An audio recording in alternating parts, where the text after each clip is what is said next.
Le choc des images pour un anniversaire. Médecins du Monde célèbre ses 30 ans. Et c'est l'occasion de mettre en lumière le combat de l'ONG. D'où cette exposition à voir à la topographie de l'art. C'est un espace d'exposition au cœur de Paris. Le titre Mise au point, P-O-I-N-G, comme le coup de poing qu'on ressent face à ces clichés qui racontent la précarité, la misère, l'exclusion. Pascal Achard, Julien Meutzer.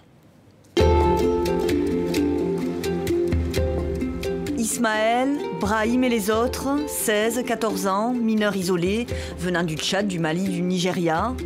Après la traversée périlleuse de la Méditerranée, la longue route à travers l'Europe, la galère continue aujourd'hui en France. Le photographe belge Cédric Gerbehet témoigne. Et on est dans une situation de responsabilité. La France est censée être un État de droit et a signé la Convention internationale des droits de l'enfant qui stipule que ces jeunes doivent être pris en charge et hébergés. C'est malheureusement pas toujours le cas. Ismaël, par exemple, il est le matin en prière dans son hôtel, qui s'avère être un hôtel de passe également. Je les ai un petit peu suivis dans leurs activités du quotidien, mais également les tracasseries administratives. Témoigner, surtout dénoncer, 6 photographes dressent le portrait des précaires, des exclus ici en France, ce que l'organisation humanitaire Médecins du Monde voit défiler toujours plus nombreux, 30 ans aujourd'hui après l'ouverture de son premier centre de soins à Paris. Leur œil de photographe reflète très bien tout ce que ces personnes ont à dire. Donc c'est aussi un autre regard qu'ils donnent sur la précarité et sur ces parcours de vie qui sont pour certains très douloureux. Donner la parole aux exclus, c'est aussi le combat au long cours de l'organisation humanitaire.